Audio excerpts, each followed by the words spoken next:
যেই মেয়েরা নিয়মিত ফুচকা খাবে তাদের বাচ্চা না হওয়ার সম্ভাবনা অনেক বেশি। অনেকেই বলবেন যে কি আবোল তাবোল বলতেছেন। না, এটা মোটেই আবোল তাবোল কথা নয়। এটা মেডিকেল সায়েন্সের রিপোর্ট থেকে প্রমাণিত।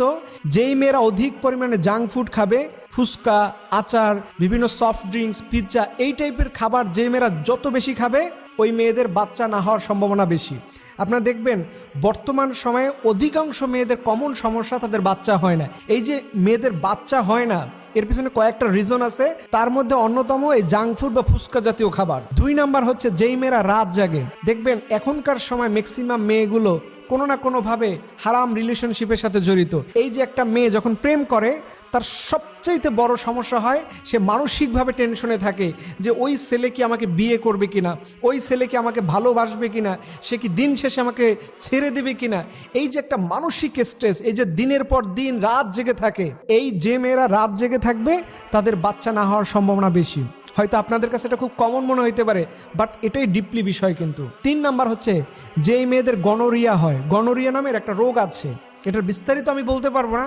আপনারা গনোরিয়া ইন্টারনেটের মধ্যে সার্চ দেবেন বোনরা, এখানে বিস্তারিত আপনারা পেয়ে যাবেন। এই রোগটাকে কখনো হালকাভাবে নেবেন না। যেই মেয়েরা এইটাকে হালকাভাবে নেবেন, আপনাদের লাইফে কিন্তু একটা কঠিন সময় আসতেছে। এটা কখনোই হেলাভাবে নেবেন না, আমি কিন্তু আপনাদের হাইলি অনুরোধ করে বলছি। 4 নাম্বার হচ্ছে দেরিতে বিয়ে করা। এই যে ঢাকা শহর, চট্টগ্রাম শহর, বিভিন্ন অভিজাত মানুষগুলো দেরিতে বিয়ে করে। আমাদের কাছে অনেক মানুষ ফোন করে বলে, হুজুর আমার 30 বছর বয়স হয়েছে, বিয়ে হচ্ছে না, আপনি একটু তাবিজ কালাম করে দিবেন নাকি, আপনি আমাকে একটু ঝাড়ফুঁক দিবেন নাকি। এইভাবে করে যে কত মেয়েরা ফোন দিচ্ছে, এবং বেশিরভাগ মেয়েরা শিক্ষিত, এলিট শ্রেণীর, তারা 30-এর আগে বিয়ে করতে রাজি হয় না। আমি বোনদেরকে অনুরোধ করে বলবো এবং গার্ডিয়ানদের অনুরোধ করে বলবো, এই ভুল কাজ করতে যাবেন না। একটা মেয়ের যদি বাচ্চা না হয়, এর চাইতে দুঃখ, জ্বালা, যন্ত্রণা, কষ্ট ওই ফ্যামিলি তার কিছু হতে পারে না। মানুষ একবেলা না খেয়ে থাকলেও তেমন কষ্ট হয় না, কিন্তু একটা বাচ্চা না হলে এই ফ্যামিলির সুখ আনন্দ সব নষ্ট হয়ে যায়। এর জন্য আমি বলবো, ইসলাম যেটা বলেছে, নারীদের সাবাল্যক হলেই মোটামুটি 13, 14, 15 বছরের মধ্যে নারীদের বিয়ে দেওয়া ভালো। এটার মাধ্যমে ইসলামের কল্যাণময়তা বেশি, এটার মাধ্যমে সে সুখী থাকবে, এটার মাধ্যমে তার শরীরের এনার্জেটিক ফ্রি পাবে।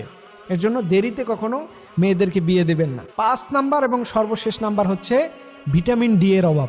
এই ভিটামিন ডি এর অভাবের কারণে এখনকার সময়ের অনেক নারীদের বাচ্চা হচ্ছে না। এর জন্য আপনাদের যে কয়েকটা বেসিক বিষয় বললাম, এছাড়াও আরও অনেক কিছু আছে, এগুলো আপনার ইন্টারনেটে সার্চ করে পেয়ে যাবেন।